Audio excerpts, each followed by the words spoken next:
ভালো আছো। আর আমিও তো অনেক বেশি ভালো আছি। যে স্নান করলাম, সকাল সকাল স্নান করে যেটা আমার রেগুলার কাজ, এটা করলাম। তো রেডি হলাম, তারপর একটু সানস্ক্রিন মেখে নেবো, কারণ রান্না করব আজকে। তোমাদের একটা সুন্দর একটা রেসিপি শেয়ার করব। তো তোমরা কিন্তু পুরো ভিডিওটা অবশ্যই দেখবা, আশা করি অনেক অনেক ভালো লাগবে। আর এদিকে দেখো আমি টিপ লাগাতে গিয়ে কী অবস্থা।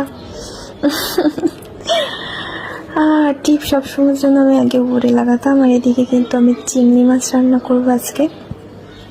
তো আজকে নিয়ে আসছে চিংড়ি মাছ। চিংড়ি মাছগুলো বেশ ভালো ছিল, অল্প কয়টা রাখছি, রান্না করবো ঢ্যাঁড়স দিয়ে। তো ঢ্যাঁড়স দিয়ে চিংড়ি মাছ কে কে খাইতে পছন্দ করো কমেন্ট করে জানিও, আমার তো ভীষণ পছন্দ। আর এদিকে কিন্তু আমি দেখছো কত তাড়াতাড়ি আমি চিংড়ি মাছগুলো বেছে নিয়েছি, তারপরে কিন্তু ঢ্যাঁড়সগুলো সুন্দর মতো ধুয়ে নিয়েছি। কারণ ঢ্যাঁড়সগুলো তো ধোয়ার পরে কাটা যায় না, ধোয়ার পরে কাটলে তো মনে করে যে জাস্তা অবস্থা হয়ে যায়। আর গাইজ, যারা হলো রাঁধে তারা চুলও বাঁধে, তাই না? তো যাই হোক, আমি কিন্তু সুন্দর মতো তরি তরকারিগুলো কাটা